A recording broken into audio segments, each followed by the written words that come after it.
Hola, muy buenos días a todos. Gracias por aceptar nuestra invitación a este webinar organizado nuevamente por el Club de Gestión de Riesgos de la República Dominicana, en conjunto con la empresa consultora Management Solutions y nuestros asociados, el Club de Gestión de Riesgos de España y Nemesis Formación. En esta ocasión vamos a presentarle retos ante la pandemia, ante COVID, retos para la gestión de riesgos, de la mano, como le mencioné, de tres socios de la firma Management Solutions. Sin más preámbulo, le pasaremos la palabra al señor Juan Carlos Estepa, actual presidente del Club de Gestión de Riesgos de España, quien nos dará una muy breve presentación y síntesis del tema, y luego seguirán los expositores, los panelistas invitados.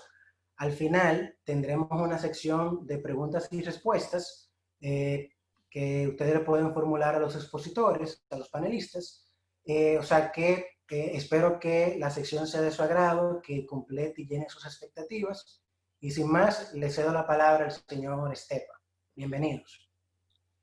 Bueno, muy bien, muchas gracias, Carlos, y buenos días a todos y bienvenidos a esta nueva reunión que el Club de Gestión de Riesgos de la República Dominicana pues prácticamente acaba de nacer y bueno, pues yo creo que tenemos un reto, yo creo que muy importante por delante, como es este cambio que nos está introduciendo ya en el mundo y prácticamente en todos nuestros ámbitos de trabajo, de gestión, familiares, etcétera, que es la crisis del COVID. Y creo que merece la pena y es uno de los objetivos fundamentales del club, como se han comentado desde el principio, el compartir estas ideas y el introducir reflexiones que nos puedan ayudar a mejorar nuestra capacidad de gestión de los riesgos, ¿no?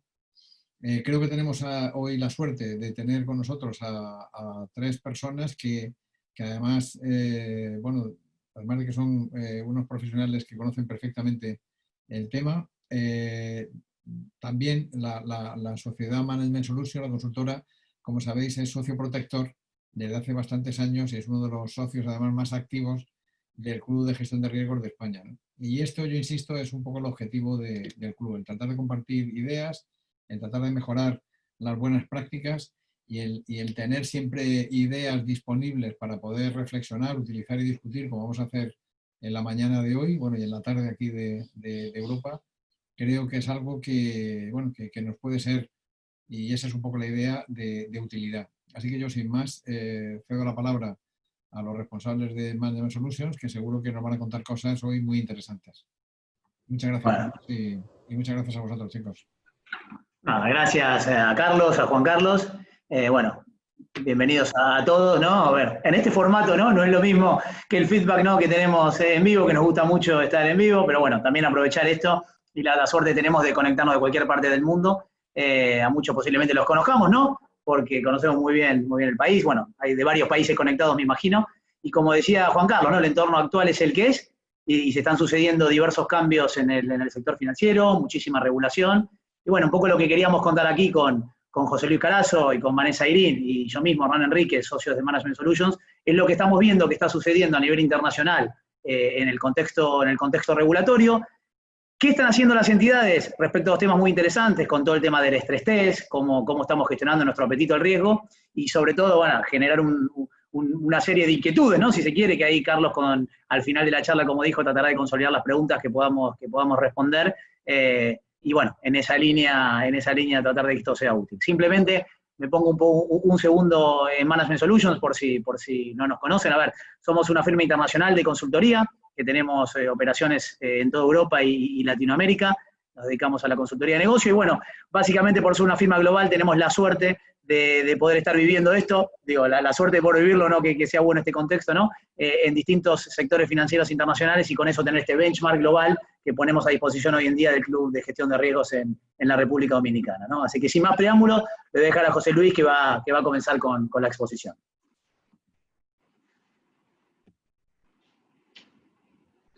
Hola. Perfecto.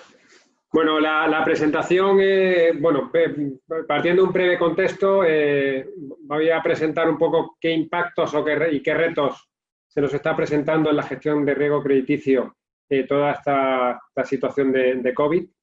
Y a partir de ahí pues le pasaré la palabra a Vanessa Eyring en primer término para uno de los temas, que es sofisticación de lo que son los ejercicios de análisis de sensibilidad, pues cómo se puede mejorar eso de cara a responder a uno de los retos de COVID. Y finalmente Hernán pues hará algunas reflexiones sobre el apetito al riesgo y unas conclusiones. Yo, en cuanto a lo que sería el contexto, bueno, simplemente y muy rápido les comentaría que la pandemia, pues la verdad que ha generado una situación de incertidumbre pues bastante relevante, a diferencia como los que vivimos la crisis de hace pues ya 10, 11 años, que fue una crisis más financiera, pues en este caso esta crisis sanitaria que nos ha generado una situación de confinamiento en prácticamente todo el mundo y que en definitiva pues también está generando a las entidades financieras una situación directa en lo que pueda ser su gestión del riesgo crediticio. Los supervisores, y quizá también en comparación con lo que vimos hace 11 años, pues en este caso la verdad es que han respondido de forma inmediata, intentando mitigar los efectos, intentando evitar lo que en la crisis financiera quizás ocurrió, y es que incluso la propia restricción financiera pudo exacerbar los efectos perniciosos de la crisis. Aquí ha sido justo lo contrario. Lo que se ha pretendido es incrementar la liquidez del sistema, relajar los requerimientos de capital, meter flexibilidad a los cálculos de provisiones y, en definitiva, aprobar moratorias pues para relajar un poquito la situación ojalá coyuntural, ¿no? de liquidez de los clientes, tanto personas físicas como personas jurídicas, y en casi todos los países pues se han publicado normas con aprobación de moratorias de distinta índole que después comentaremos. Relajamiento también de ciertos requerimientos normativos, retrasos en requerimientos de reporting, aplazamiento de ejercicios de estrés test regulatorio. Me viene a la cabeza retraso en Colombia, me viene a la cabeza retraso en Europa al año 2021 del ejercicio de estrés. Y lo que es cierto es que las entidades financieras, pues en toda esta crisis, su papel es fundamental. Creo que, a diferencia, vuelvo a repetir, de hace 11 años, donde parece que el sector financiero eran los malos de la película, pensamos que en esta crisis pues el sector financiero es fundamental a la hora de apoyar a la sociedad y de alguna manera poder financiar estas necesidades de liquidez, evidentemente no a pleno pulmón, y en algunos casos con ciertos apoyos de los estados, como también comentaremos después. Y por qué no, en la medida también que se pueda aprovechar pues esta situación pues para en definitiva hacer negocio de mayor crédito a ciertos sectores que puedan ser beneficiados, y sobre todo, veremos después que es un tema bastante importante y un gran reto de la gestión y control de riesgos, posicionarnos para capturar la demanda tan pronto se reanude y evitar posibles efectos indeseados cuando venzan las moratorias, etcétera, pues son oportunidades que también deberíamos aprovechar. Evidentemente vamos a ver que los retos que estamos sufriendo pues desde va a ser ya pronto casi 3 meses en algunos países de confinamiento, para abordar e implementar todas estas nuevas normativas con la necesidad de hacer adaptaciones muy rápidas en los procesos, en los sistemas, en los modelos, pues son mayúsculos. Evidentemente, desde un punto de vista de riesgo, nos está dejando de funcionar todo. El que hagan moratorias pues hace que el impago no salte. Determinadas variables que teníamos en los modelos en unas condiciones tan extraordinarias pues nos producen multitud de asimetrías, y por tanto es mucho más difícil tener una visión anticipativa pues para tomar decisiones con información bien documentada, pues porque muchas de las herramientas automáticas que teníamos pues dejan de funcionar. Y evidentemente el reto también es aprovechar pues ciertas oportunidades de negocio y evitar situaciones que, pudiendo ser coyunturales, se acaben convirtiendo en situaciones estructurales y, por tanto, en posibles bolsas de morosidad oculta que se nos manifiesten pues en el futuro. A nivel normativo, sin entrar en detalle, en general, las autoridades bancarias europeas y americanas, tanto en Norteamérica como en Latinoamérica, pues en definitiva han coordinado un esfuerzo conjunto y muy relevante con medidas para incrementar la liquidez del sistema, para mejorar el acceso al crédito, bien con garantías estatales, bien ofreciendo programas de moratorias, con matices entre diversos países, pero en definitiva la respuesta ha sido bastante común. Y sobre todo desde el punto de vista normativo, en aquellos países, sobre todo estoy pensando en Europa, donde teníamos una inflación relevante en los últimos años de necesidad de cumplir con todo un montón de requerimientos regulatorios, pues relajando algunos de ellos, especialmente flexibilizando la aplicación de la IFRS 9 o permitiendo relajar algunos requisitos, tanto en Estados Unidos como en Europa y como en algunos países latinoamericanos, de lo que son los requisitos de liquidez o de capital.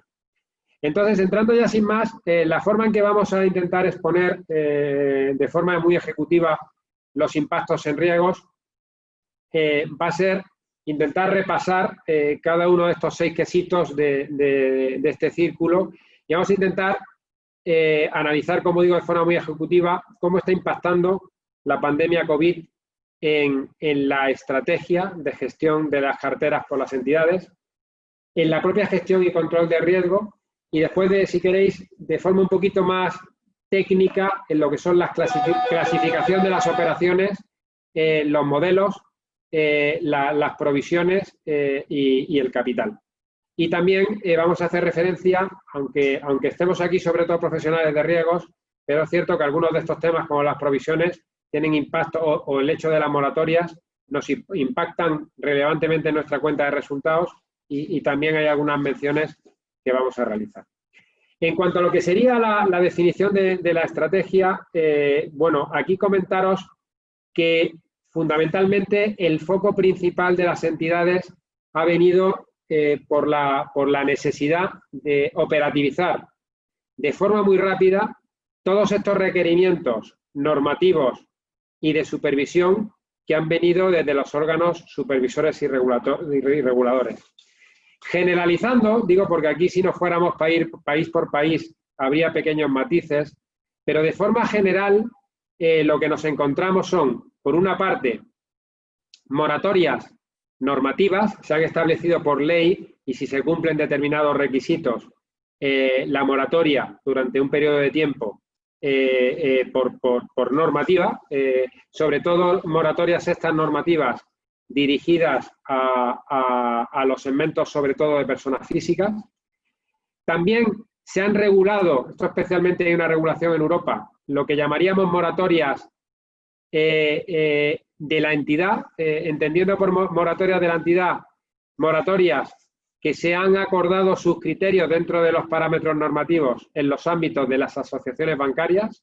Hay países en que sí que se han reunido los bancos en las asociaciones bancarias para establecer dentro de la normativa estos criterios y después ya es cada entidad la que dentro de estos parámetros que se deciden a nivel asociación, las que los van poniendo en práctica.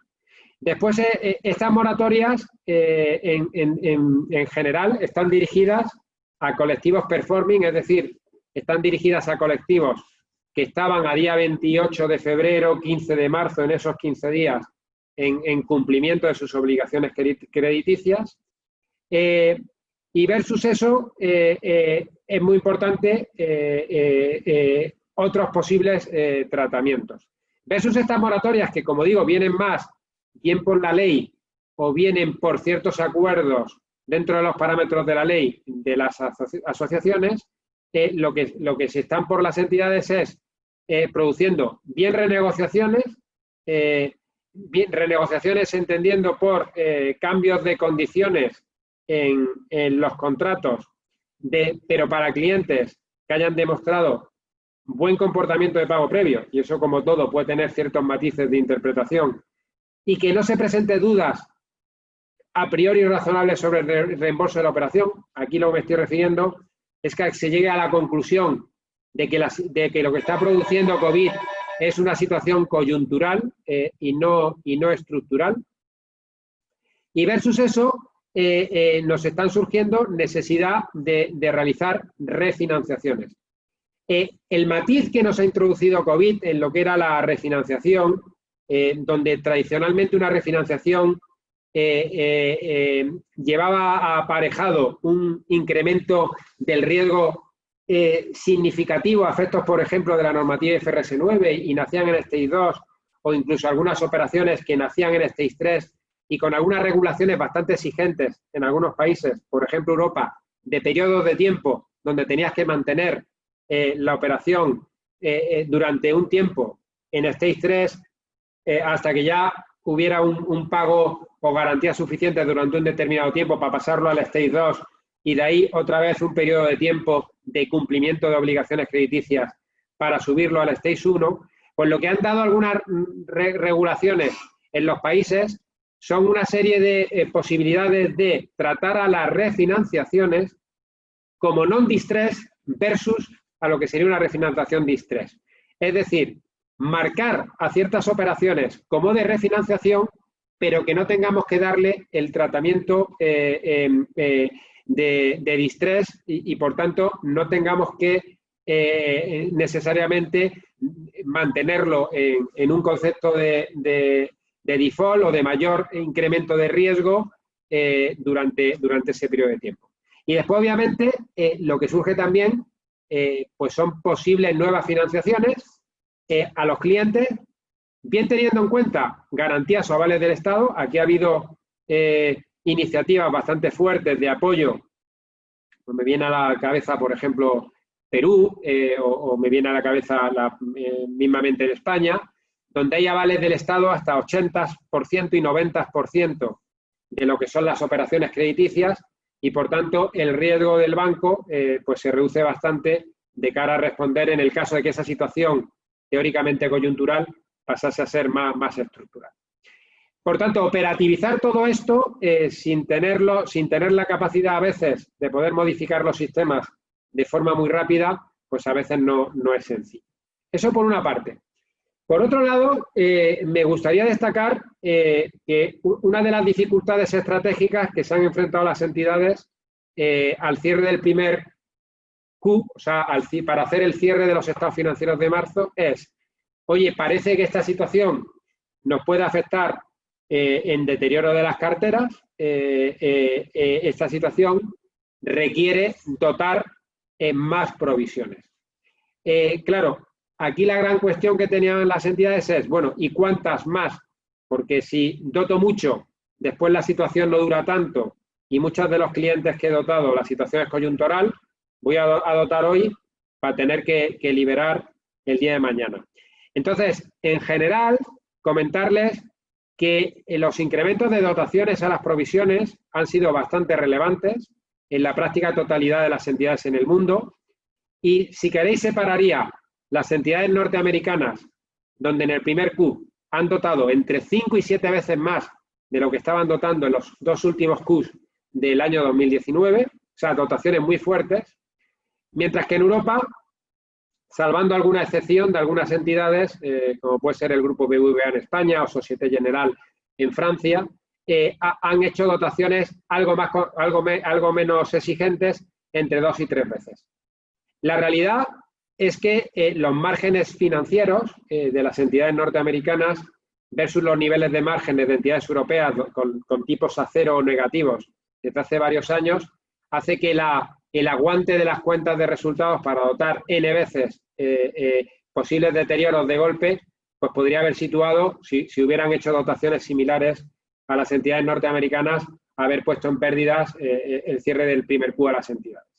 Pero como digo, en general, yo diría que se han hecho dotaciones bastante fuertes. Evidentemente, hay entidades que han decidido, oye, vamos a dotar una parte de ese deterioro macro potencial y veremos al cierre del segundo Q, en junio, si tenemos que dotar mucho más o si era suficiente con lo que dotamos. Mientras que, como digo, las entidades norteamericanas o algunas entidades europeas han preferido hacer una dotación fuerte. Si al final el escenario de salida de la crisis es más en U y no tanto en V, pues habrán dotado ya desde el principio casi todo lo que tenían que dotar, mientras que otras entidades tendrán que volver a realizar dotaciones adicionales. Pero como digo, en general, los resultados de las entidades se han mantenido en positivo en el primer Q. Eso como segundo punto a destacar. Y el tercer punto a destacar, y está relacionado con lo anterior, es, si se dan cuenta, estamos hablando de dotaciones de n veces lo que se estaba dotando, pero de dotar 2 veces a 7, la variabilidad es bastante grande.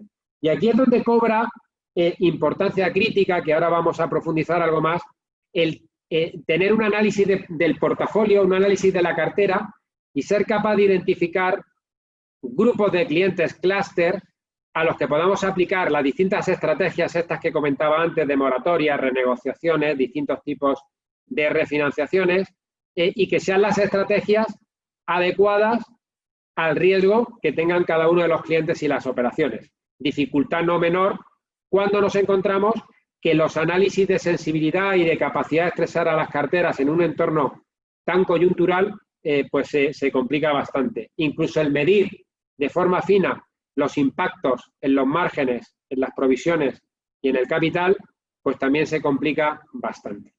Y es la gran dificultad quizá que nos encontramos en gestión y en control de riesgo. Es decir, cómo ponemos en marcha todas estas moratorias normativas en primer término, que nos obliga a hacer marcaje de operaciones, nos obliga a modificar procesos, en algunos casos nos obliga a impactar los sistemas y lo tenemos que hacer en unas pocas semanas, en días, y cuando sabemos que tocar procesos, tocar sistemas, es algo muy difícil de hacer en tan poco tiempo. En relación con esto, como digo, el ser capaz de realizar un análisis de cartera y de definir las estrategias adecuadas, quizás sea la mayor de las dificultades. Es decir, cómo identificamos los clientes que tienen mucha sensibilidad en el corto plazo a COVID y pueden presentar problemas relevantes de liquidez y, en definitiva, que cumplan los requerimientos regulatorios, bien para aplicar moratorias normativas, bien para aplicar estas moratorias de la entidad que comentábamos antes. ¿Qué clientes sí que pueden tener afectación al corto plazo, pero en el largo una potencial mayor capacidad de pago y entonces podamos simplemente relajar sus obligaciones con una renegociación o como mucho como una refinanciación non-distress de la que comentaba antes, pero no darle un tratamiento más perjudicial? En algunos casos, como digo, aprovechando todos estos grandes programas de garantías estatales que se han lanzado por parte de los países. Y después, obviamente, cómo ser capaz de identificar a aquellos clientes que esta situación les ha dejado potencialmente en una situación estructural mala a medio plazo o incluso en una situación de potencial riesgo de desaparición, sobre todo en el ámbito, por ejemplo, de las pymes y por tanto, una refinanciación en el caso de realizarse de un potencial distrés. O sea, difícilmente, en muchos casos, de darle la vuelta. Y evidentemente también, desde el punto de vista más positivo, cómo podemos ser capaces de detectar clientes que están menos afectados o incluso de sectores, el farmacéutico, el médico o algún otro, como el tecnológico, donde en un momento determinado es que incluso están mejorando la situación que preveían y por tanto podemos incluso intentar captar o darle mayor crédito, subir los límites, etcétera, etcétera. Por eso, en definitiva, la gran dificultad que tenemos es cómo somos capaces de objetivar el marcaje de las operaciones COVID, siendo capaz de diferenciar a aquellos clientes que tienen problemas coyunturales de aquellos clientes donde la afectación podría ser más estructural. Y la forma de hacer esto, que no es sencilla, pero en definitiva está pasando por, si queréis, en los mundos más del menudeo, del retail, de las pequeñas empresas, pues por intentar identificar colectivos, bien por profesiones o códigos de ocupación, por sectores económicos, por niveles de score rating con los matices de los modelos que después vamos a comentar, porque nos pueden llevar a engaño por un mal funcionamiento de los modelos, como veremos después. Identificar colectivos de clientes con características concretas de disminución de ingresos, etcétera, y sobre todo en los mundos, si queréis, más de las empresas, en donde el criterio analista pues requiere una decisión caso por caso. Y en definitiva, un poco la gran dificultad a la que nos estamos enfrentando, creo yo, las áreas de gestión y control de riesgos, también va a ser cómo vamos a ser capaces de realizar la gestión post-crisis. Porque si en abril-mayo de 2020 se han hecho carencias de 6 meses para el consumo, hasta de 12 meses para el hipotecario, o hasta de 12 meses para las empresas, la situación real de problemas nos va a surgir si le sumamos 6 meses en noviembre de 2020, si le sumamos 12 en junio de 21. Es decir, cómo somos capaces, con menor información de las empresas, de adelantarnos de forma anticipativa para evitar y dotar lo que haya que dotar, como comentaba antes, durante el año 2020, dando más o dando menos el ejercicio por perdido, que aquí también hay discusiones estratégicas en las entidades y en las cuales podamos ser capaces de reconocer de forma adecuada los deterioros. Comentarles aquí que en la medida que las normativas que se han publicado lo permiten, hay entidades que han pretendido hacer carencias de principal, no tanto de intereses, porque el que haya cierto flujo de pago por parte de los clientes, aunque se reduzca muchísimo, permite hacer un mejor seguimiento de la situación real del cliente en el tiempo. Pero reitero, en la medida que las normativas lo permitan. Es decir, una situación de identificación de colectivos nada sencilla. Y esto además, como comentaba antes, tiene impactos no menores en la clasificación de las operaciones y a partir de esa clasificación, qué provisión le asociamos y también en aquellos ordenamientos jurídicos donde tienen modelos de capital, cómo impactan en los modelos de capital. En cuanto a clasificación de las operaciones, lo que se ha pretendido en los mundos retail, sobre todo, ha sido aplicar moratorias normativas o de la entidad de forma bastante automática. O sea, aquí hay programas ofrecidos a todos los clientes por parte de las entidades, incluso hay entidades comercialmente más agresivas que casi lo están ofreciendo por defecto y es casi el cliente el que tiene que renunciar a esa moratoria. Y como digo, siempre referido a clientes performing o como mucho que estuvieran en situación irregular inferior a 30 días pues a la fecha de inicio de la situación COVID, 28 de febrero, 15 de marzo.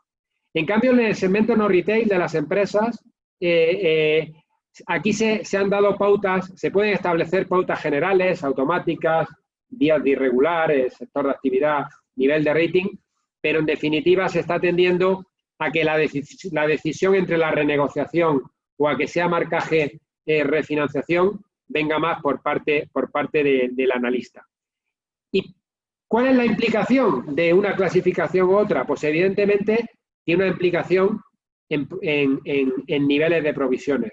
¿Por qué? Porque las moratorias legales o de la entidad ha permitido la norma que no se consideren como non-performing, no se consideren como default, no se le dé un tratamiento de refinanciación y aquellos países, por ejemplo Panamá, de los que estáis asistiendo al webinar, que tenéis ya IFRS 9 implantado, te permite que no tenga que estar clasificado en Stage 2. Esto es relevante porque las provisiones, en vez de ser a toda la vida, serían a 12 meses. Por la parte de la renegociación pasa igual, en la medida que la clasifiquemos como renegociación, no consideraríamos non-performing, refinanciación ni Stage 2. E incluso, en caso de marcar como refinanciación non-distress, que nos va a venir más por operaciones que a 28 de febrero tenían algunos días en irregular, hasta 30 días es un poco la estrategia que han seguido las entidades, pero hay quien ha sido más agresivo y ha clasificado refinanciación non-distress mientras no haya llegado a los 90 días. Incluso hay flexibilidad por parte de algunos reguladores hasta de que no necesariamente sea obligatorio el mantenerles en el Stage 2. Es decir, si os dais cuenta, una gran flexibilidad a la hora de aplicar la normativa de provisiones para evitar prociclicidad y evitar un incremento muy grande de provisiones y que eso haga que los bancos se frenen mucho más a la hora de dar refinanciación. Sin entrar en mucho detalle, para no excederme de tiempo, comentarles que por la parte de los modelos están con muchos riesgos de funcionar peor en una situación coyuntural, que los modelos en una situación tan coyuntural mantengan buen poder discriminante, cobra mucha mayor dificultad porque los modelos pueden tener elementos de prociclicidad. Por elemento de prociclicidad me estoy refiriendo a que la volatilidad de las calificaciones que dan los modelos comportamentales behavioral en los segmentos de particulares o los ratings en los ámbitos de empresas puedan generar muchísima variabilidad. Y ahí hay un montón de aspectos que puedan tener los modelos que lleven a esta mayor o menor prociclicidad, que tengan un componente más o menos experto que pueda amortiguarla, que la filosofía de la herramienta de calificación sea más o menos point in time, qué risk driver estamos utilizando dentro de esos modelos. Por ejemplo, los modelos de rating en empresas no necesariamente tratan bien el sector. En la medida que hay sectores económicos mucho más afectados, pasaría igual con la profesión, pues los modelos pueden estar funcionando mal para calificar determinadas empresas. Pueden penalizar demasiado a algunos sectores y penalizar demasiado poco a otros.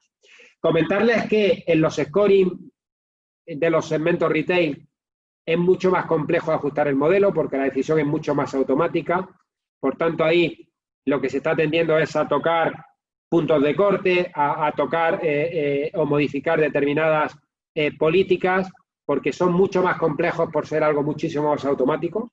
Mientras que en los ratings puede ser más sencillo. ¿Por qué? Porque se pueden dar guías complementarias a los analistas para flexibilizar la aplicación de determinados criterios, para aplicar determinados forzajes, para cambiar el criterio de interpretación de variables cualitativas, etc. Y después es muy importante también, aquellas entidades que los tengan, los modelos de alertas. Los modelos de alertas que nos sirven para hacer medidas anticipativas de la mora, también en una situación como esta nos pueden dar lugar a que salten muchas alertas y tenemos que reinterpretar, porque si no podríamos estar lanzando de forma automatizada un montón de acciones a aquellas entidades que tienen bien integrado el seguimiento en la gestión que pudiera llevar a sobrecargar el número de acciones a gestionar sin ser del todo eficaces o bien predictivas las alertas que están saltando. Y eso también hay que gestionarlo y, por tanto, desconectar ciertas alertas, cambiar ciertos umbrales, etcétera. Por último, toco un tema, el seguimiento. El seguimiento de los modelos cobra mucha mayor importancia. Estamos muy acostumbrados a ver modelos que se van cambiando, pero en el ínterin las entidades a veces no cuentan con buenas herramientas de model monitoring. Es muy importante que estas herramientas sean automáticas, para aumentar la periodicidad y ver un poco dónde el modelo está dejando de funcionar. Los ámbitos de provisiones, y ya voy acabando mi parte, comentarles que se ha dado por parte de la IASB bastante flexibilidad y por parte después de reguladores concretos, por ejemplo en Europa o por ejemplo en Estados Unidos, para dar flexibilidad a la hora de mitigar la prociclicidad en el staging del IFRS 9, a la hora de suavizar el efecto forward looking también del IFRS 9 o a la hora de dar mucha mayor relevancia al análisis experto, a la intervención del analista. Como decía antes, mucho más difícil en los mundos de retail. En la parte de los criterios de staging, comentarles que se están tocando umbrales en el criterio de incremento significativo del riesgo, Algunos reguladores han permitido refutar la clasificación automática en Stage 2 por el retraso de 30 días, etcétera. Por tanto, por la parte del staging, flexibilidad en congelar los criterios. Y por la parte del forward looking, el forward looking puede tener un impacto muy grande el que de pronto le metamos una hipótesis de caída del PIB de un 10% durante 6 meses, ¿no? Entonces, ¿qué están haciendo las entidades? Bien congelando los escenarios antes de la llegada de la crisis, o bien aplicando alternativas de suavizado, como pueda ser situarse en un escenario post-COVID, meter capsiflor a las variables macro, revisar pesos de escenarios, etcétera. O sea, en definitiva, ¿cómo ajustar? ¿Para qué? Pues para evitar que tengamos que multiplicar las provisiones por n veces y dentro de 6 meses pues tener que liberar gran parte de eso que hemos dotado. No tendría mucho sentido desde el punto de vista de coherencia de la provisión. Y por la parte del capital, aquí no me detengo, pero comentarles que por la parte del capital, en la medida que se vayan implantando en los países, en la región, modelos internos IRB de capital, habrá que guardar consistencia con el tratamiento en provisiones. Hay un tema importante que es todo el shortfall de provisiones, que es el impacto en capital por la diferencia entre las pérdidas esperadas a 12 meses through the cycle de capital con las provisiones, y eso puede generar asimetrías y, por tanto, quédense como mensaje que todos estos temas que estamos hablando de mitigar prociclicidad en los modelos afectan también a los modelos de capital, y en la medida que se implementen en la región modelos internos IRB de capital, habrá que guardar cierta consistencia con las provisiones. En la parte de finanzas y reporting, muchísimas peticiones de los supervisores pues para ver cuántas operaciones y clientes están afectados por COVID. Nos están pidiendo un montón de informes en poco tiempo, que estamos teniendo que marcar operaciones muchas veces a mano, generar reportes para los cuales los sistemas no pueden estar automatizados. Y después, por la parte también de los cierres, mucha necesidad de hacer procesos de precierre y mejorar, pues porque nos cuesta mucho más cerrar un mes, cerrar un trimestre, los resultados y el balance del banco, y por tanto tenemos que estar probando determinadas cosas. Tenemos a los auditores encima, por supuesto, están preocupados con los cierres de los resultados. Se está discutiendo con los auditores todas estas moratorias, cómo las metemos en los resultados, si recalculamos la TIR con el nuevo esquema de pagos, si llevamos la diferencia de NPV a saneamientos, si durante el periodo de moratoria no devengamos el margen. Y el impacto no es el mismo en Europa, que tenemos los tipos casi al cero, donde no es tan relevante que llevemos la diferencia de un NPV a P&L, saneamientos, que en países como los vuestros, donde tenéis márgenes de interés muy altos y no se puede dejar de devengar interés, o donde llevar un efecto por NPV upfront podría generar un impacto muy relevante en la cuenta de resultados. Va a haber que dar explicaciones en las memorias, en todo el disclosure de información, etcétera, y por tanto muchísimos mayores esfuerzos en reporting. Y ya acabo comentándoles que, en definitiva, para salir bien del paso y tener todas estas dificultades y mejorar la gestión del riesgo, pues estamos observando necesidad de reforzar la capacidad de data analytics en las entidades. Yo creo que esto es algo que ya con todos los modelos de IFRS 9 y todos los modelos de gestión en los últimos años ya era una situación que estaban teniendo muy presente todos ustedes. En mejorar todas estas capacidades de simulación y estrés, que ahora Vanessa pues os va a comentar algunas cosas. Reforzar el seguimiento anticipativo, o sea, mejorar los sistemas de alertas, sistematizar acciones, y desgraciadamente más adelante pues habrá bolsas de recuperación que haya que gestionar, por tanto mejorar los procesos de cobranza y hacerlos más óptimos también puede cobrar relevancia en los próximos meses. Y después, obviamente, como decía antes, todo el seguimiento de los modelos y cómo también sistematizar o estandarizar más los marcos cualitativos que sustenten los ajustes de gestión. En la medida que los analistas van a intervenir mucho más, va a ser bastante más importante que estos ajustes expertos estén un poquito más regulados de cuándo se pueden hacer. Y no olvidemos, y con esto acabo, que en toda esta situación los clientes pues están sufriendo situaciones muy relevantes, pues igual que los que estamos en la acera del banco, ¿no? Y por tanto, en cualquier actuación que tengamos con los clientes, desde un punto de vista de crédito, tenemos que tener en cuenta todos los aspectos reputacionales y de riesgos de conducta. Hay ordenamientos jurídicos como, por ejemplo, en Inglaterra, donde hay un supervisor de conducta y, por tanto, ahí hay también un montón de regulaciones de conducta y a la hora de definir acciones con los clientes más vulnerables, con los clientes más vinculados, tenemos que tener en cuenta todos estos requisitos. No olvidemos que no podemos que aprovechar toda esta situación, y con esto acabo, pues por ejemplo, para afectar de forma significativa el precio, podríamos encontrarnos con algunas limitaciones en algunas de las entidades, en algunos de los países, y por tanto tenemos que tener presente, para cualquier decisión que vayamos tomando, la importancia también de la reputación y del riesgo de conducta. Y yo, si quieren con esto, casi le paso la palabra a Vanessa para que profundice un poco en el tema de estrés.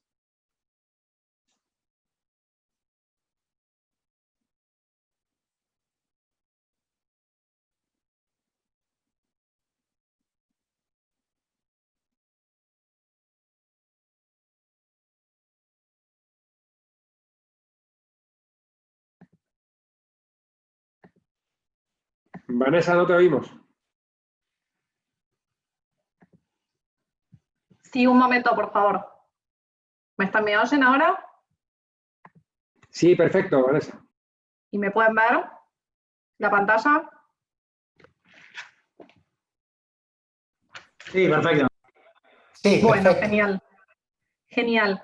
Bueno, en función del Reglamento de Gestión Integral de Riesgos y del marco metodológico para la aplicación de pruebas de estrés que publicó la Superintendencia, muchos de los presentes ya conocen qué es una prueba de estrés y para qué se utiliza, ¿no?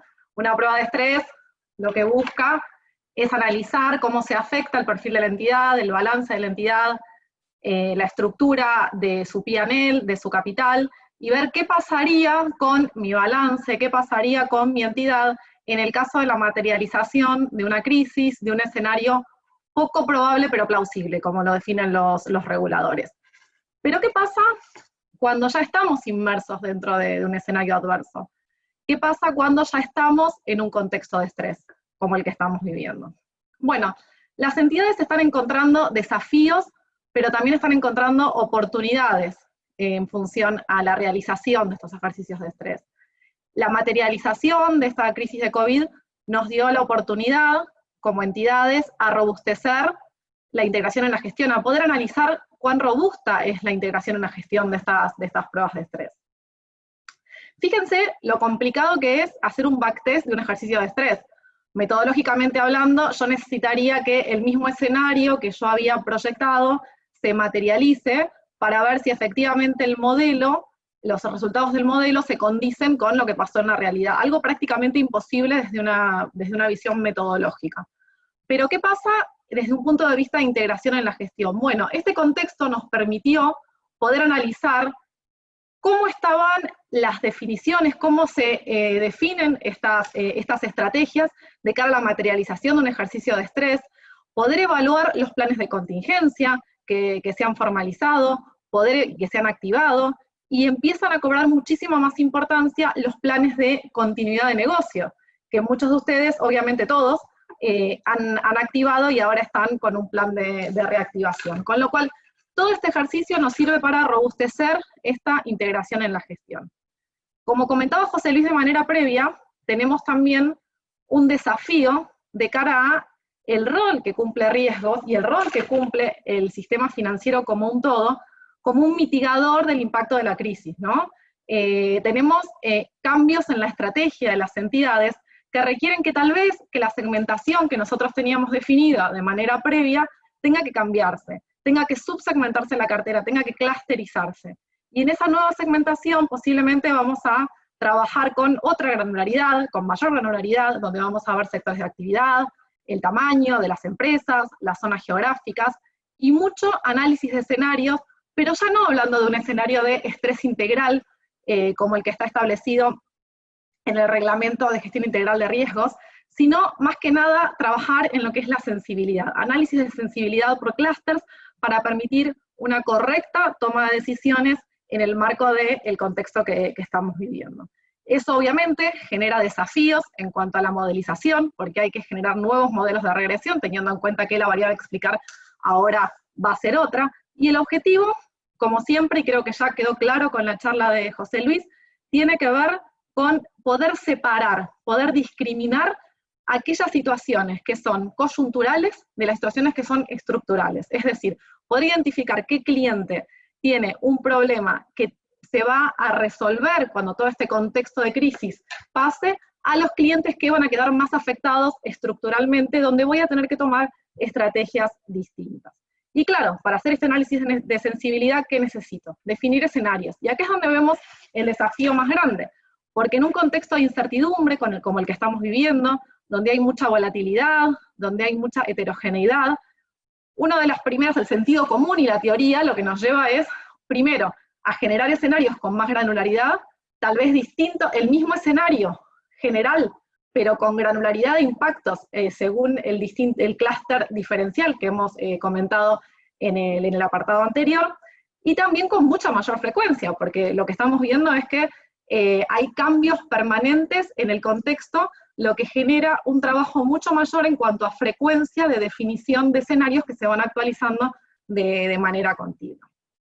Los reguladores, para complicar esto en muchos países, lo que están solicitando es, por ejemplo, proyecciones. Lo que vemos en Europa, la EBA está solicitando con los nuevos reportes que se proyecten, más allá de lo que se hace en el ICAP, los resultados de las entidades a fin de año. Eso obviamente genera la necesidad de contar con escenarios. Estos análisis de sensibilidad previos que hemos comentado también generan la necesidad de escenarios.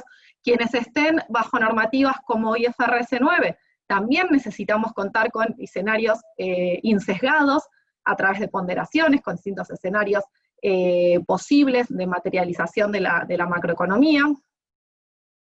Y, por ejemplo, y ya que estamos mencionando lo que son las NIF, ¿por qué son importantes las NIF? Las NIF tienen como principio intrínseco la generación de información contable homogénea para el mercado.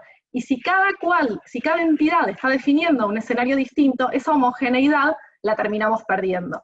Por eso es que este tercer eje termina siendo un desafío muy grande para las entidades, definir escenarios, definir con una frecuencia mayor, con mayor granularidad, pero también es un desafío para los reguladores. Por eso ciertos reguladores, como por ejemplo, vamos a ver un poquito más adelante, en Europa, están ellos mismos proponiendo y publicando escenarios macroeconómicos justamente para poder resolver este tema de potencial heterogeneidad en cuanto a estados contables de las entidades y análisis de potenciales impactos que podría llegar a tener la crisis en el sistema financiero como un todo.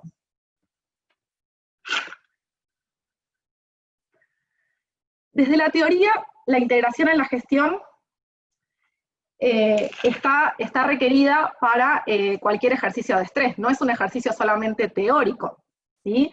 En el caso de la República Dominicana, el artículo 29 del Reglamento de Gestión Integral de Riesgos estipula que estas pruebas de estrés tienen que integrarse en la gestión, para ajustar estrategias, para definir políticas, para definir posiciones de riesgo, para desarrollar y adecuar los planes de contingencia. En general, las entidades utilizan estos ejercicios de estrés para la planificación de capital, por supuesto, en el caso de la generación de los ejercicios de ICAP o IAC, requieren contar con distintos escenarios. Los estrés test supervisores también requieren contar con ejercicios de estrés previos de gestión de las entidades. Los distintos ejercicios estratégicos de la entidad, como los procesos de apetito al riesgo, que más adelante va a comentar Hernán, la definición de Recovery Plan, Resolution Plan, Living Wills, también requiere de contar con buenos ejercicios de estrés de base para poder generarlos, los presupuestos y los planes estratégicos, por supuesto, y todo lo que tiene que ver con ejercicios de gestión, ¿sí? Entonces, claro, ¿qué pasaba desde la teoría? Desde la teoría lo que nosotros veíamos era que se definía un escenario, en función de eso teníamos impactos en los factores de riesgo, se interpretaban los resultados y se retroalimentaban con las estrategias y los planes de contingencia que se habían definido, tal vez posibles nuevos factores de riesgo. Estamos hablando de un estrés dinámico con mayor complejidad, pero la retroalimentación era más teórica. Lo positivo y la ventaja que tenemos en este contexto tiene que ver también con esta posibilidad de retroalimentación de la gestión, de los planes de contingencia y de la integración que hayamos generado de nuestros ejercicios desde un punto de vista ya real y no tan teórico. Uno de los desafíos más grandes que tienen las áreas de riesgo en este contexto es contar con máxima agilidad. Esto requiere, como comentaba de manera previa, que las áreas de riesgo puedan basar sus decisiones y los directorios de las entidades en análisis de escenario, porque el escenario futuro no es cierto. El escenario futuro, no podemos decir que hay un escenario base como tal vez el año pasado, que cuando uno veía proyecciones de las entidades, veía escenarios base con posibilidad de materialización de un 60-70%, porque hoy por hoy ese escenario base es bastante volátil, con lo cual vemos más escenarios y con probabilidades de ocurrencia menor. Desde esta perspectiva cobra mucha importancia estos análisis de sensibilidad, teniendo en cuenta cuál es el objetivo, el último objetivo que tienen las entidades financieras en esta situación y las áreas de riesgo en particular. En primera instancia, apoyar el desarrollo de la economía, facilitar la financiación a aquellos sectores económicos o aquellos clientes, aquellos agentes económicos que se vean más afectados, también teniendo en cuenta el cumplimiento de las regulaciones existentes, pero con un adecuado control y gestión de riesgos, que es la misión intrínseca de cualquier área de riesgo, con un nivel de asunción de riesgos que esté alineado al apetito de la entidad, y a la vez, ¿por qué no?, aprovechar esta situación para facilitar oportunidades de negocio, porque vamos a tener algunos perdedores, varios, en esta crisis, pero también hay algunos ganadores. Entonces, tratar de aprovechar estas potenciales oportunidades de negocio que tienen las entidades en base al contexto, teniendo en cuenta también que demasiada flexibilidad podría generar riesgos relevantes. Con lo cual, si tuviera que graficar este slide, es una balanza con un equilibrio bastante inestable, que tiene que tener el área de riesgos, y que justamente los ejercicios de estrés y los ejercicios de sensibilidad les permiten tomar este tipo de decisiones. A través de la clusterización. ¿Y qué es la clusterización? Bueno, la clusterización es vamos a llamarlo una subsegmentación de la cartera, ¿no? Nosotros tenemos ciertos segmentos de riesgo con los que venimos trabajando de manera habitual, pero con la clusterización se puede trabajar con otro tipo de segmentos, con segmentos que nos permitan analizar los colectivos de riesgos en base a la nueva realidad. ¿Y cómo se pueden generar estos segmentos de riesgos? Bueno, a través de, por ejemplo, el segmento comercial, bueno, es la base, que es la que ya traíamos, pero también puede haber subsegmentaciones en cuanto al tipo y tamaño de la empresa, al sector económico, a la geografía, al tipo de empleado, que sea, si es un empleado en relación de dependencia, un autónomo, y en función de eso generar acciones específicas, generar estrategias. Fíjense el ejemplo que tienen en pantalla. No es lo mismo una empresa mayorista, una corporate del sector automotriz, en donde la estrategia, obviamente, va a ser poder apoyar a esta empresa para poder superar la crisis. ¿Por qué? Porque va a tener una solvencia adecuada, pero el problema va a ser de liquidez a corto plazo, con lo cual como entidad financiera mi estrategia va a ser apoyar a esta contraparte, a este agente económico, o a este grupo de agentes económicos, para que puedan pasar la crisis con la mayor flexibilidad posible. Distinto es el caso, por ejemplo, este es el circulito 1 que ven en pantalla. Distinto es el caso, por ejemplo, de los circulitos 4 y 5, donde vemos, acá tenemos representado operaciones del sector turismo, ¿sí? Que vemos que están afectados no solo coyunturalmente, sino también algunos estructuralmente. ¿Y quiénes? Bueno, posiblemente préstamos al consumo que dependan del sector turismo van a estar mucho más afectados que una hipoteca. La estrategia va a ser distinta, por la lógica también propia de estos distintos productos, ¿sí? Farmacia. El sector de farmacia termina siendo uno de los pocos ganadores de esta crisis, con lo cual, fíjense, el círculo 2, donde tenemos una empresa, tenemos representado un grupo de empresas del sector farmacéutico. Bueno, a este tipo de segmento, a las empresas y a las contrapartes que estén incluidos dentro de esta clusterización, posiblemente la estrategia sea más aprovechar la oportunidad de negocios, incrementar la financiación, dar nuevas líneas de crédito, aprovechar también toda la rentabilidad que se puede obtener de este tipo de operaciones para poder financiar todo el apoyo que va a tener que darse al resto de la cartera. Por eso es tan importante este ejercicio de clusterización que estamos viendo en pantalla.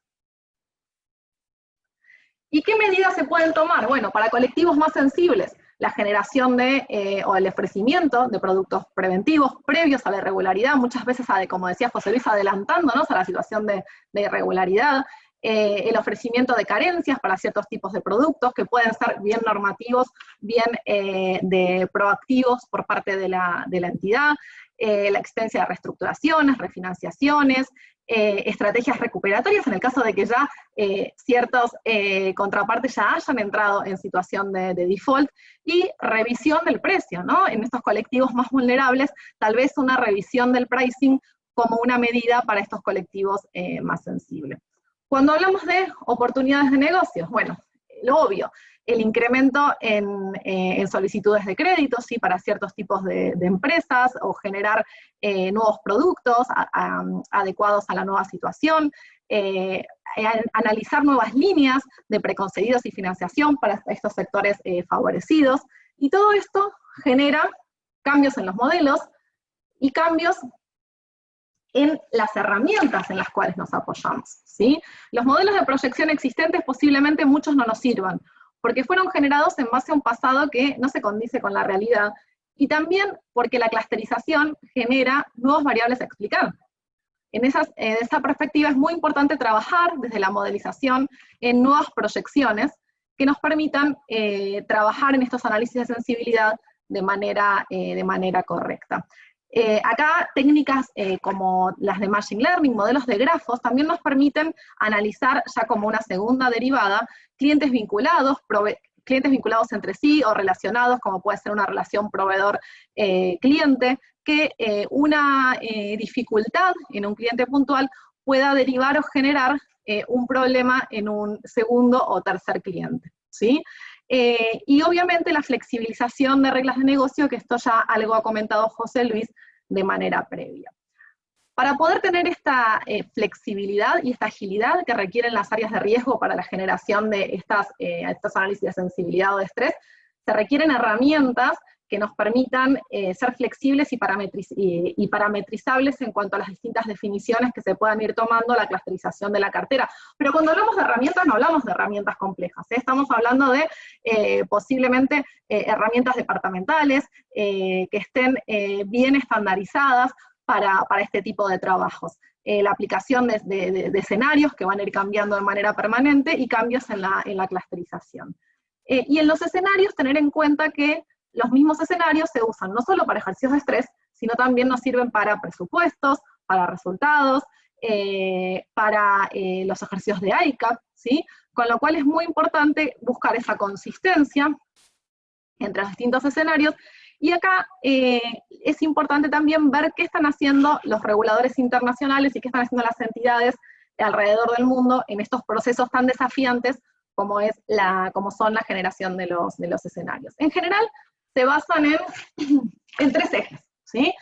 El primer eje tiene que ver con la duración de la crisis, la duración del confinamiento, la duración de cuánto tiempo va a tardar en desarrollarse la vacuna, cuánto tiempo va a tardar en poder aplicarse una vacuna contra el COVID, cuánto tiempo vamos a terminar de implementar esta nueva normalidad, ¿sí? Entonces, en función a esas variables de duración de la crisis desde un punto de vista más de salud y de confinamiento, se derivan la intensidad, el impacto que va a tener en la macroeconomía y en los agentes económicos, que obviamente también se diferencia por las distintas zonas geográficas. Y entonces, al momento de definir escenarios, esto es una constante que estamos viendo en las distintas entidades, y también es la misma lógica que usaron en Europa para la definición de los escenarios que ahora vamos a comentar, que tienen que ver con duración, intensidad y zona geográfica.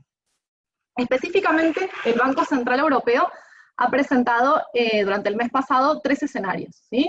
Un escenario leve, un escenario moderado y un escenario severo, en el que la variable diferencial o la variable que genera el resto tiene que ver con la duración del confinamiento. En el escenario leve y el moderado, el confinamiento terminaba para Europa en general durante el mes de mayo, y en el escenario severo hablamos de un confinamiento que se extiende más en el tiempo, con todos los impactos en actividad laboral y pérdidas económicas que esto puede llegar a generar. Gráficamente, lo vemos en pantalla ahora, pueden ver cómo tanto en el escenario leve como en el escenario moderado se producen reactivaciones de la economía, alguna más lenta que otra obviamente, pero se producen reactivaciones de la economía que nos permiten para finales de 2022 contar con niveles de PIB similares o superiores a los que teníamos previo a la crisis. No obstante, si vemos la línea colorada, podemos observar como en el escenario severo, si bien también tenemos un esquema de recuperación que surge a partir de la salida del confinamiento, esa recuperación es mucho más lenta y también parte de un punto del PIB bastante menor, lo que hace que lleguemos a finales de 2022 con valores de PIB que todavía no llegan a alcanzar los valores previos a los que teníamos en la crisis. Los sectores que se ven más afectados, según estos escenarios, tienen que ver con el comercio minorista, el transporte, el turismo, por supuesto, actividades de alojamiento y hostelería, manufactura, construcción y luego los sectores financieros y de seguros afectados con menor medida. Es importante mencionar que estos escenarios que ha presentado el Banco Central Europeo se te van a terminar de materializar en base a proyecciones oficiales que va a presentar el personal del Eurosistema durante la semana próxima, ¿sí? Con lo cual, bueno, acá estaremos atentos también a lo que se publique en el mercado, y bueno, también para que lo tengan en cuenta, la semana que viene el personal del Eurosistema ya va a estar publicando los escenarios oficiales para las proyecciones que se realicen de cara a los ejercicios de estrés, planificación, análisis de sensibilidad, etcétera, que seguramente nos sirvan de base como entidad para poder generar los estudios que estamos realizando. Hernán, les paso la palabra a Hernán Enríquez para que pueda comentar los impactos en apetito al riesgo en base a lo que hemos presentado tanto José Luis como yo. Sí, ahí se ve, ¿no? Obviamente. Bueno, siguiendo un poquito, ¿no? Y ya un poco en honor al tiempo también. Primero, antes que me olvide, que me comenta Carlos, quienes quieran hacer preguntas, por favor, ahí donde dice Let's Talk, ¿no? Al costado, creo que está a la derecha, van haciendo las preguntas y luego, bueno, las recopilamos y tratamos de contestar, ¿no? Como digo, por honor al tiempo, ¿no? Pues sabemos que en este tipo de formatos tratamos de ser puntuales. Yo voy a dar rápidamente la última parte de apetito al riesgo que queríamos para complementar la charla, ¿no? Luego de ver la regulación y sobre todo el marco de estrés test. Y bueno, lo que decimos es, ¿no? Todos sabemos, creo a esta altura, ¿no? Lo que es el apetito al riesgo, ¿no? Nosotros tenemos el riesgo que estamos dispuestos a asumir, que es lo que decimos que es el apetito. Tenemos la tolerancia, que es el desvío, y hoy en día, evidentemente, estamos sumamente desviados, ¿no? Hoy en día, si las métricas no están desviadas, seguramente han estado mal definidas, y eso es un precepto básico. Y después tenemos la capacidad, ¿no? ¿Cuál es el capital o alguna métrica similar para cada uno de los riesgos relevantes que tenemos en la entidad, con el cual podemos soportar, ¿no? Y el tema crítico de apetito, ¿cuál es? Bueno, justamente esto, si las métricas nos han anticipado, yo sé que es muy difícil porque el evento es único, pero si las métricas que tenemos para definir el apetito medianamente nos permitieron ir siguiéndolo y tomar medidas de acción y planes de contingencia, que es lo que uno tiene que hacer para mitigar en estas situaciones el riesgo. Evidentemente, evitarlo es imposible, porque la exposición es enorme y esto es, como decimos, un cisne negro, ¿no? Es un evento único, pero bueno, hay que tener claridad. ¿Y cuál es el otro tema importante? Que todo el apetito lo tenemos que vincular con el presupuesto y con la estrategia. Y claro, si el presupuesto lo hicimos en octubre o noviembre del año pasado, para este año, y estaba en línea con una estrategia corporativa que íbamos a crecer, a estar en más segmentos, etcétera, etcétera, todo eso hoy en día está distorsionado. Es decir, la estrategia es otra, es tratar de recuperar posiblemente o no perder negocio, el presupuesto ha cambiado y ahora tenemos que rehacer nuestras metas de negocio de corto plazo, y en esa línea tenemos que redefinir cuál es nuestro apetito, nuestra tolerancia y nuestra capacidad, y evaluar justamente si esto es un evento coyuntural o estructural que cambie la filosofía de gestión. Esto como primer punto. Claro, todos pensamos posiblemente el riesgo de crédito como lo principal, pero cuando vemos dentro de un marco de apetito al riesgo, todos los riesgos que tenemos implícitos hoy en día cobran mayor relevancia, porque, a ver, los obvios, que puede ser un riesgo de crédito, o un riesgo operacional, operativo, con los planes de continuidad de negocio, como el valor en riesgo de nuestras carteras de inversiones se fue por las nubes, ¿no? Y hoy gestionar la volatilidad del mercado es complicado, los temas de liquidez que tenemos de acceso al mercado, o incluso retiros en determinados sectores, etcétera. Pero claro, hay otros riesgos, que le llamamos aquí los emergentes o de nuevas tendencias, que son importantes de gestionar. Por el efecto que tenemos de todo el trabajo en remoto y que todo el mundo está, descentralizado, el riesgo de ciberseguridad cobra mayor importancia porque aumenta el riesgo de fraude, o tenemos que habilitar como banco, y ustedes lo saben bien, ¿no? Accesos remotos a todo nuestro personal, y eso hace que haya mucho más canales para que nos entren los hackers y demás. Todo el riesgo reputacional que eso genera. El riesgo estratégico, estamos cumpliendo, ¿no?, las metas estratégicas que nos habíamos planteado, y eso hace que cambie nuestro apetito. El riesgo de proveedores, y nosotros siendo proveedores, es decir, en este contexto, proveedores críticos que tenemos, de tecnología, de servicios, etcétera, pueden seguir cumpliendo con sus operaciones, tienen ellos mismos planes de contingencia para darnos el servicio, porque si no estamos complicados. Riesgo de datos, evidentemente, si tenemos la información para hacer lo que comentaba Vanessa, es decir, tenemos información para poder hacer esos análisis de clusterización y poder sacar información en línea casi de nuestros clientes y poder operar. El riesgo de modelo, es decir, cómo adecuamos nuestros modelos que están en otro entorno y que no fueron construidos para los entornos actuales, para ver si funcionan o no funcionan. Es decir, tenemos un montón de indicadores que fueron construidos en un entorno, y como el entorno es totalmente distinto, tenemos que evaluar si esto sigue funcionando. Y hay un tema que me gusta contar mucho cuando hablamos de apetito, que es el enfoque que le llamamos de las 4 Cs. Es decir, nosotros decimos que el apetito tiene que ser concreto, tiene que tener límites objetivos, algunos serán cuantitativos, otros cualitativos, pero si no tenemos un enfoque concreto es imposible hacer una medición. Tiene que ser consistente con la alineación del negocio, es decir, si tenemos un objetivo estratégico tenemos que seguirlo, evidentemente hoy cambia, pero eso es lo que tenemos que hacer. Según el objetivo de negocio que tenemos, tiene que ser consistente con ese objetivo de negocio. ¿Y qué es lo más complejo hoy en día? Esto, lo que nosotros llamamos vocación de estabilidad. ¿Cómo garantizamos que el apetito es continuo y que no estamos modificando los límites todo el tiempo? Evidentemente hoy rebasamos todas las fronteras de apetito, o entiendo que debe pasar como nos pasa con nuestros clientes, ¿no?, cuando vemos sus marcos de apetito al riesgo. ¿Y qué hacemos? ¿Qué hacemos con esa vocación de estabilidad de estas métricas y cómo hacemos para activar los planes de acción o los planes de contingencia? Porque en algunos casos serán muy buenos documentos escritos, pero realmente ahora estamos viviendo una situación donde vamos a ver si lo que nos planteamos en su momento como plan de contingencia hoy funciona. Para temas operacionales, para temas de liquidez, para temas de crédito, mercado y todo el resto de riesgos que fuimos comentando. Entonces es muy importante tanto la vocación de estabilidad en la continuidad para tener este ajuste dinámico, como los planes de contingencia, tener claridad de cómo los vamos a llevar adelante. Claro, ¿y qué es lo que sucede? Tenemos nuestro apetito al riesgo, tenemos nuestro marco, que estaba muy bien, estaba en verde, en amarillo, como estamos poniendo acá gráficamente en nuestro comité de riesgos, que lo veíamos mensualmente y medianamente lo teníamos controlado, y de golpe, evidentemente, como decíamos, explota por el aire, ¿no? Esto realmente explotó y tenemos un danger ahí, ¿no? Una alerta de peligro. Claro, lo que hay que tratar de identificar es esas medidas de acción, es decir, ¿qué podemos hacer para volver a hacer un apetito dentro de lo razonable, y si esas métricas siguen siendo razonables? Porque quizás nos tenemos que cuestionar que esas métricas ya no funcionan más. Es decir, operar en un entorno de mora como el que queríamos quizás no es sustentable para el próximo año, operar con una volatilidad de mercado razonable no es sustentable, etcétera, etcétera. Entonces, hay que ser muy consistente cuando se lleva al comité de riesgo todos los indicadores de interpretar si sirven o no para la coyuntura actual. Y un tema importante, porque creo que esto lo entendemos todos, que nos está pasando, y posiblemente en los bancos de ustedes puede llegar a pasar, es que estamos viendo situaciones raras. Es decir, un indicador como el de cartera más 90 sobre cartera total, que venía en febrero, hipotético, ¿no?, con este valor, en 2.25, subió a 2.40, de golpe bajó a 1.70. Claro, ninguna correlación con el entorno actual. ¿Qué es lo que está pasando?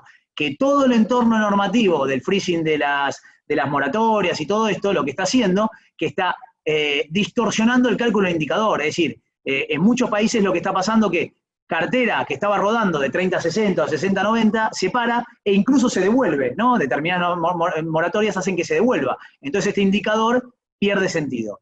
3/4 lo mismo con el de provisiones sobre cartera total, porque va correlacionado con el anterior. Es decir, teníamos un esquema de provisiones, bien sea por el RE actual o por el sistema que tenemos, o por NIF, por lo que sea, que hace que este indicador venga subiendo y de repente baje.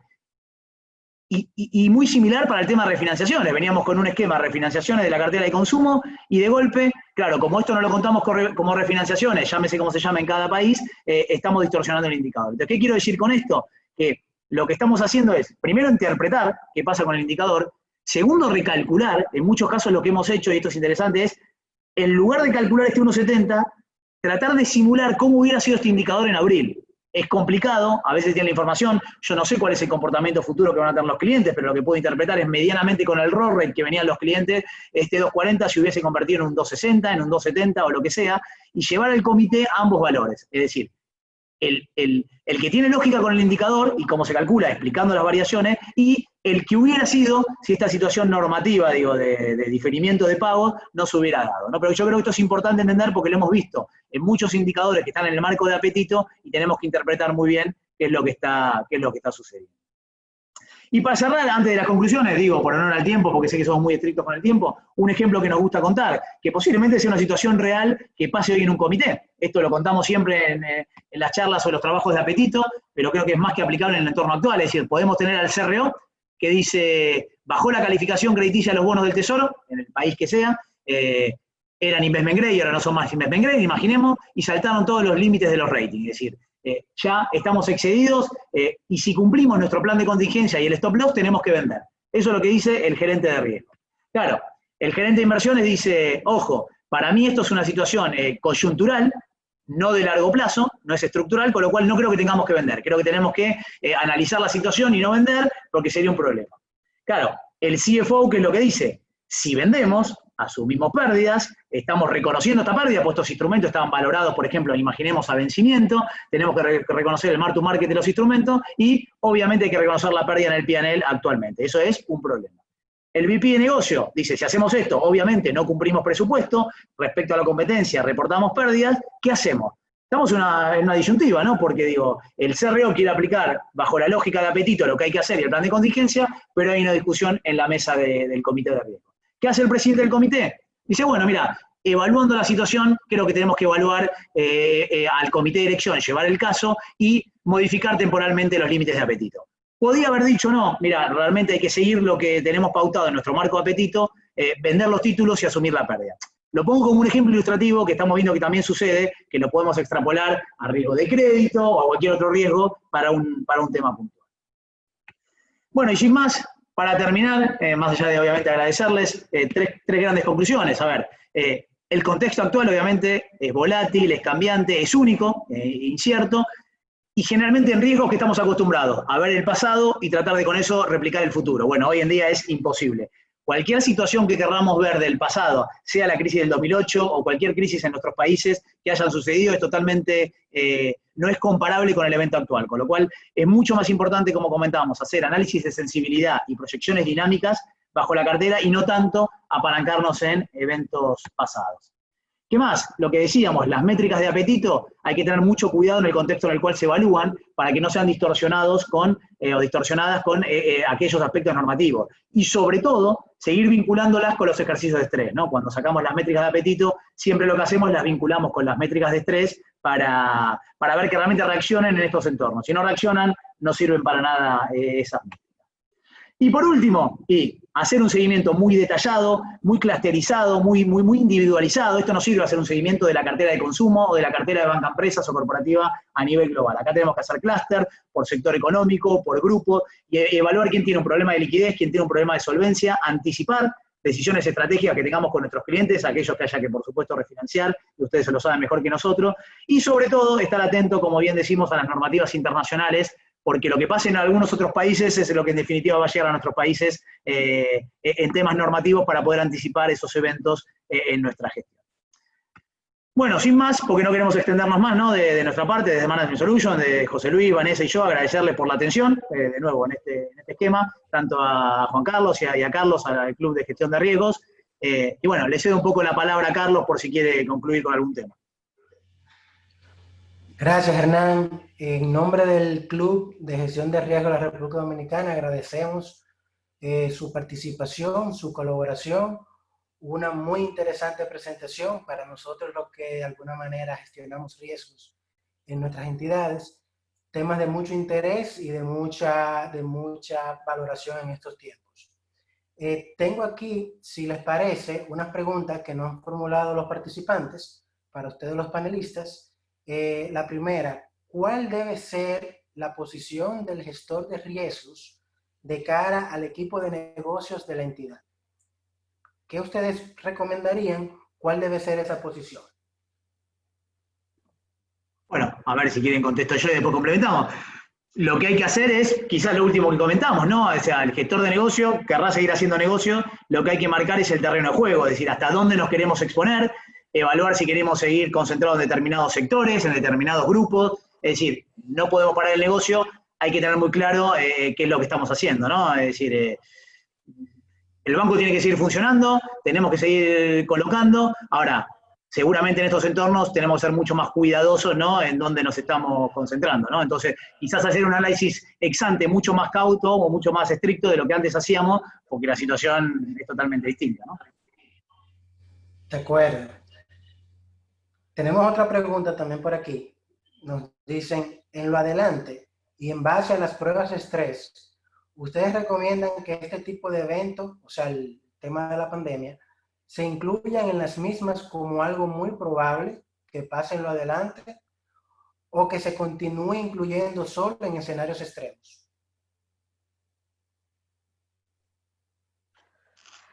Bueno, al final es la materialización de un escenario de estrés, con lo cual nos sirve a nivel histórico para poder analizar cómo ha reaccionado la entidad, las variables de la entidad, el balance de la entidad, el P&L, etcétera, en función a la materialización de un ejercicio, pero no necesariamente es algo que vaya a ser probable en un futuro. Ahí, bueno, también hay temas de salud pública de por medio y me excede a la respuesta, pero entiendo y espero que esto no sea habitual. Así que bajo la definición propia de un escenario de estrés, que es poco probable pero plausible, entiendo que lo que estamos viviendo ahora es claramente un escenario de estrés y no algo habitual. De acuerdo. Y una pregunta ya, una curiosidad propia que tengo. Hernán, cuando comentabas los indicadores del apetito, cómo se distorsionan por el tema de las normativas, de las moratorias, en donde se ve una reducción que podemos decir que no es real, que es un tema solamente coyuntural o por el tema de las flexibilizaciones normativas. ¿Cómo tú recomendarías cómo presentar eso ante un comité de gestión de riesgos? ¿Cómo manejar o cómo realmente quitar, limpiar ese efecto irreal, vamos a llamarlo así, en la condición genuina del banco? ¿Cómo te recomendarías manejar ese tipo de indicadores de comportamiento en esta coyuntura? Sí, un poco como decía en la charla, es decir, nos ha pasado ahora, porque es verdad que antes no, porque los indicadores podían subir o bajar, pero tenían una lógica, y nos hemos dado cuenta ahora que claro, que se distorsiona muchísimo. Entonces yo creo que lo principal es explicar, porque no podemos llegar a indicadores que bajen relativos a la mora cuando el entorno es el que es, con lo cual no tiene absolutamente ninguna lógica. Explicar muy bien el efecto, porque a veces los que están en el comité no tienen tan claro, y decir, mira, si este indicador tenía en el numerador la cartera vencida no siguió aumentando, sino que bajó, y el denominador, que es la cartera, siguió subiendo, por efecto típico de aumento de la cartera, y esto distorsionó la medición, con lo cual realmente no nos sirve al efecto que buscábamos. Entonces eso que decía yo, de tratar de simular cuál hubiera sido, que es muy complicado, porque mucha gente también lo que hace es, se adecúa a la normativa, ¿no? Sin tener esa incapacidad de pago. Nos pasa mucho que estas normativas donde alguien puede acceder a la reestructuración, a la modificación de las condiciones, claro, como son para todos, alguien dice, bueno, yo la agarro y pago dentro de 6 meses. Entonces esa persona, si no hubiera pasado nada, hubiese pagado, pero hoy no paga. O sea, ¿no? Se acoge un poquito a la moratoria. Entonces, lo que decimos es tratar de simular bajo la historia de cómo venía el roll rate de la cartera para tratar de distorsionar o o de generar un indicador que sea más parecido al que hubiese sido. Ese es el único tema, y explicar muy bien las dos consideraciones. Eso es lo que estamos haciendo con nuestros clientes en el marco de Apetito, ¿no?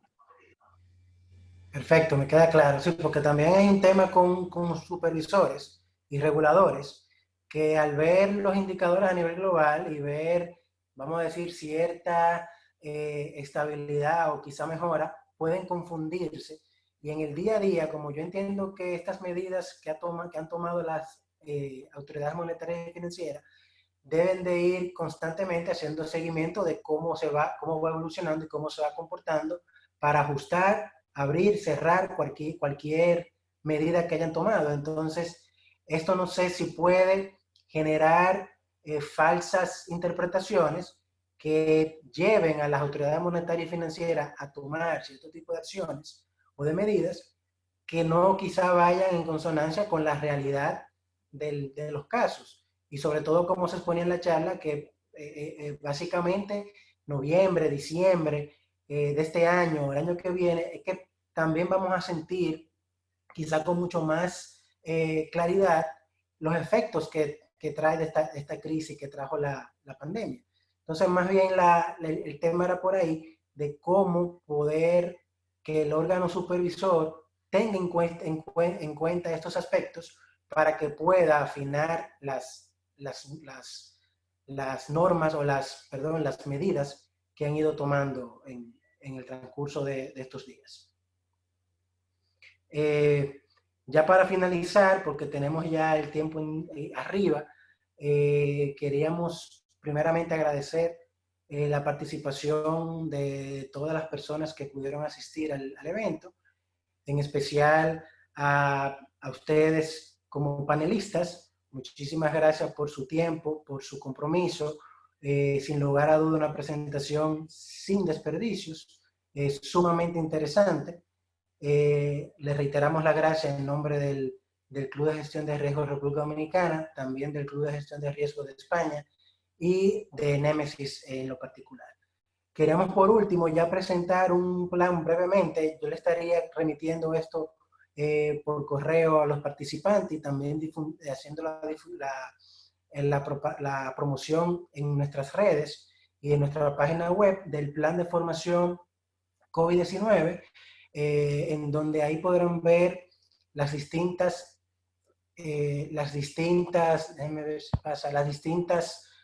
capacitaciones que tenemos para cada uno de los participantes, que le pueden ser de utilidad para estos momentos de incertidumbre y de crisis que está viviendo el país y el mundo.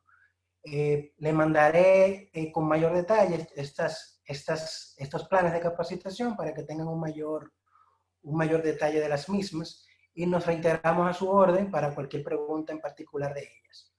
Nuevamente, muchísimas gracias por participar, muchísimas gracias por su colaboración. Será hasta una nueva entrega, un nuevo evento. Recordar, antes de terminar, que tenemos otro evento, otro conversatorio, otro webinar, el 16 de junio. O sea que los esperamos y muchas gracias por todo. Gracias.